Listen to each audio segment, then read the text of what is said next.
Of the NBA offseason and you know, the pre-draft process and then the draft, free agency and summer league. It seems like the offseason blends together more so than any other time in the 14 or 15 years I've been in the league now. So anyway, just want to welcome you guys. I think you know, more than any opening statement, you guys know, I think a lot of the moves we've made this offseason, you know, we have a young team. You know, we're excited about our young team and the potential and future of that group. But, you know, rather than having me go on, I'd probably rather open up the floor to questions, and then after I'm done, we'll have our players come up one by one, and you can ask questions for them.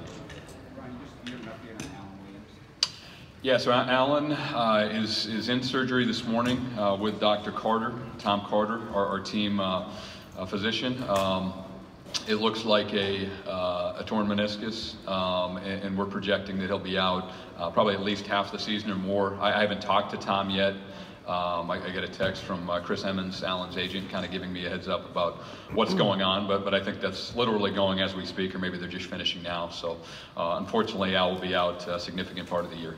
Kind of a tough break for him after the way things had developed for him in his career. Yeah, Alan had a great summer, and that's one of the difficult parts about it. You know, he got his first big contract, so we were happy to give that to him, and he did everything we asked of him this summer. He was in here, you know, 4 or 5 days a week throughout the summer. His body looked good. He was really playing well in the 5-on-5 pickup games we were having and in the drills. You know, he's a great kid, as you guys know. So it's one that anytime a player gets injured, I think it's tough for the group. You know, it's tough for the organization, tough for his teammates. But I think the one with Al really, you know, hit close to home with a lot of the guys because they really like Al. I've said it before. I'll say it again. I think he's the most popular teammate on our roster. I think if you ask the other guys, you know, who their favorite teammate is, more of them would say Allen than any other player. So it's tough for him, but you know, we know how hard he'll work to rehab and get back as soon as he can. We know, you guys know, he has great energy, great spirit, and because of that, as soon as he is out of the surgery and then is able to rest and recover a little bit, we'd like him to be around the team as much as possible because he brings a lot of intangible things even when he's not playing. How would you expect the total minutes? My name's Ryan, but it's okay. That's tonight in Glendale. You can ask Sean questions then. No, I think as far as filling the minutes, you know, we are pretty deep at the front court positions. You know, at the center positions, and I think a lot of you guys have seen or heard this by now, but Alex Len did sign the qualifying offer, so he's back on a one-year qualifying offer contract. But we return Alex and Tyson Chandler. And then, you know, also we'll look at Coach Watson. We'll look at shifting Marquise Chris and Dragan Bender some to the center some as well. So those are 5 guys who are capable of playing center. I think. You know, with Alex and Tyson, it's their primary position, probably to some extent their only position. Marquise and Dragan have a little more versatility and ability to slide between the 4 and the 5. So, you know, we're comfortable with those guys in our front court. And we also have, you know, Jared Dudley coming back from injury and Alec Peters, who we drafted in the 2nd round to provide some front court depth as well. Josh Jackson is an awful lot of hype, around, not just here, even more so it seems around the country. Is there a danger whether we're expecting too much from this kid, or is that how good he can be? Well, I think if you look at his career, Bob, he's been one of the top players all the way through. High school, AU, last year at Kansas. We thought as much as any player, especially any freshman in this past draft, he had an impact on winning. And Kansas won a lot when he played. The one game he didn't play, I think it was the first round of the Big 12 tournament, they lost. So he's he has the ability or the chance to be a high-level player at both ends of the court, and I think that's what gets people excited. He's been working hard in his shooting. I know that'll be a big key for him, not only this year but over the course of his career. You know, if he can develop to hopefully an above-average shooter, even an average shooter, the rest of his game is very well-rounded and versatile on both ends of the floor, and we think he'll be a heck of a player. So I think anytime you have a 19 or 20-year-old rookie placing a lot of expectations on them their first time through the NBA might feel a little bit unfair. But from what I've seen in our off-season workouts and summer league and the pickup games we've had, we got exactly what we thought we were getting, maybe more. He might even be better than we thought, and we thought he was going to be pretty darn good coming out of the draft. How do you balance Tyler and Jared full goes to training camp, or will they be limited at all? Tyler Eulis is completely healthy. He's been playing pickup for the last few weeks. Looks great. Jared Dudley, I think, maybe a little bit limited. He has not played in the 5-on-5 action yet. He's been running on the side, working out on the side, doing some shooting workouts with our coaches. So he's getting closer, although I don't think he'll be a full participant when we get to court in Flagstaff tomorrow. How hard is it to push patience as kind of the watchword around here when people are so hungry for something tangible? Yeah, I guess when I showed up here, Bob, I was young, and I'm not young anymore, so that was a joke. You know, it is hard. Look, it is hard. I mean, we realize that, you know, the team has a playoff drought. I think we also realize, you know, one of those years, my first year here, we won 48 games, and 99% of the time that gets you in the playoffs. So, you know, I think overall it's hard to be patient.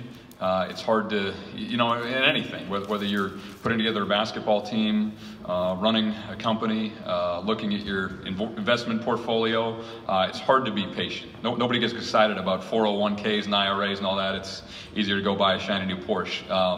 But, you know, we're trying to take a longer view and realize that the strength of our team, at least in terms of the depth and, you know, the potential talent, are the young guys, or the guys in their teens to early 20s.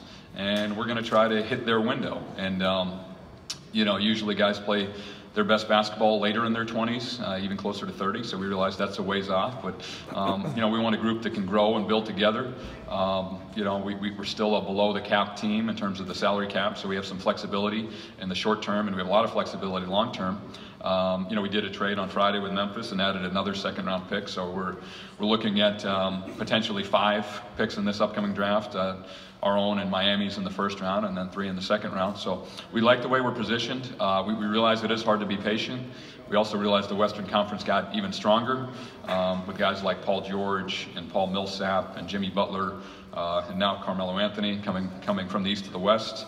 So we realize all that, but we're trying to build something at a high level over time. And I guess if our goal were to just make the playoffs, just get in the playoffs, and that we're good enough organizationally, we would approach it a different way. Our goal is to try to win a championship. We have a time frame in mind. It's probably not this year. I hope it is, but it's probably not. So we're going to try to build that over the next, 2, 3, 4 years. And I think a few years from now, and I hope a few years from now, people look back and say, boy, they might have been young. There might have been some growing pains along the way, but they really built something special here in Phoenix. Hey, Ryan, what's this year's plan with what's the real expectation here with Marquise Chris? Because in the summer, he did spend a lot of time in the middle. He looked like he had gained a lot of muscle, a lot of weight, to be able to withstand playing the 5 a little bit more. So I think it sounds like that was a little bit of the plan. But what is that commitment there? Is he really going to focus on the 4 or the 5 or what? He'll play both, Dave. He'll slide between the 2.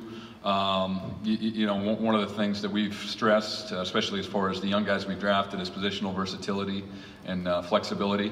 So I think with the added weight, Marquise has the ability to play the 5 more than in the past. That was one of the things we were cognizant of last year is, when Marquise and Dragan Bender were 19 years old and 2 of the youngest players in the league, putting them at the 5 for prolonged stretches, we worried about that, just the physical toll and the wear and tear on their bodies. Both of those guys have added a decent amount of weight, decent amount of strength. I think they'll play at the 5 more easily. As you know, we have Tyson Chandler and Alex Len returning there, so there'll be some competition for minutes. But I think you'll see Coach Watson move Marquise around from the 4 to the 5 and vice versa. And then also potentially shift guys like TJ Warren and Josh Jackson to the 4 when we go small. I mean, you guys know how our team's built. We were second in the league in pace last year. We're going to try to keep that up or pick up the pace. And I think and hope will improve on, some of our shot selection, decision making. I really like what I've seen so far in the pickup. I know it's just pickup, but the continuity and chemistry, I think, has taken a big leap from last year. Kevin Durant talks about how young you are. Do you measure success? You're next. Oh, sorry, No, you go. I just told him he's next. He got cut off like 5 times. Go ahead. Given how you talk about how young you are, do you measure success this year in growth as opposed to maybe wins and losses? Well, hopefully it's both. Last year we won 24 games. Call that what you will. Some people have different terms for it. We call it strategic resting and evaluating, our young players. And look, by virtue of doing that, we saw that Tyler Eulis and Derrick Jones Jr. and Allen Williams were legit NBA players who could play a role and contribute to a team that we think has a chance to be pretty good here over the next few years. So, and Allen, got paid based off of his performance, especially after the All-Star break. So, yeah, I think obviously we'd like to win more than 23 and 24 games we've won the past few years. That's no secret. We realize in the Western Conference that significant jumps may be difficult, just given the brutality of the schedule. When you look at it 1 through 15, I mean, there's a lot of talent, and a lot of really good teams, including some really good teams that won't make the playoffs. But we have higher expectations. You know what those are. I never put a number on it, never put a target on it. But I think those things are both important. I think it's important for our young guys to improve and play well. And I think if they do that, or hopefully when they do that, the wins will come along with that. Kevin Durant spoke glowingly of Devin recently. What is Devin's next step to get to that elite level that Durant was talking about? Yeah, I think offensively, just becoming more efficient. He has the ability. He is, and I think he certainly will be, an elite offensive player, an offensive weapon. Devin's worked extremely hard this summer. A lot of times, as you guys know, we're in here in the morning, and Devin's in here for 2-3 hours playing, lifting. And then in the afternoon, he'd actually go work out again on his own with his own trainer. Some of that was actually at Robert Sarver's house on his court. Devin would come back and get another workout in. So he's at a different level this year, I think, than where he was. The fact that he's, I think, in the top 5 players, along with 4 future Hall of Famers in terms of points scored before their 21st birthdays, that's impressive. So offensively, I think just becoming more efficient. I think you'll see more of his vision and playmaking come out this year. You all know he can score, and he will continue to score a lot of points for us. But I think on that end, he's more advanced probably at this point. And then what we're looking for is in terms of contribution to winning is becoming better defensively, rebounding. And then, I think the intangibles, the leadership qualities, he has that natural charisma, he has that natural leadership ability. He is kind of the leader of our young group, so to speak. When he speaks, those guys listen. So I think over the next few years, you'll see him grow and develop into one of the leaders on our team, although we don't want to put that kind of pressure on him at 20 years old. Obviously, that's a lot to ask for a young guy to do that now, but I think he's taken steps to get closer to that, and I think he will be that for us eventually. Can I go off the rails here, as usual? Usually do, Bob. I do. Yeah. Much going on around between the Warriors and LeBron and NFL players, and there seems to be a real divide in this country now, racially and otherwise. What can the NBA and NBA players do to try to foster healing this, and what do you think of what the president did on Saturday?